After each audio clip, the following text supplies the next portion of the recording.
Yang sering dialamin itu biasanya panas, flu, batuk. Nah, kalau panas, ya ini mulai dari bayi, anak-anak, dewasa. Kalau panas, kita bisa terapi itu di area tengkuk sini, supaya darah lancar ke kepala. Lalu di area belikat sama kayak tadi, belikat kanan, belikat kiri, lambung. Terapi itu. Jadi kalau anak lagi panas, terapiin aja, ulangin.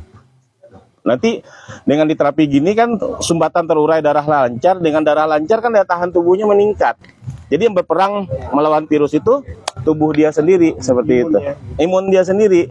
Ya, jadi ini ya, untuk panas, tengkuk, tapi gini dalam kondisi duduk ya.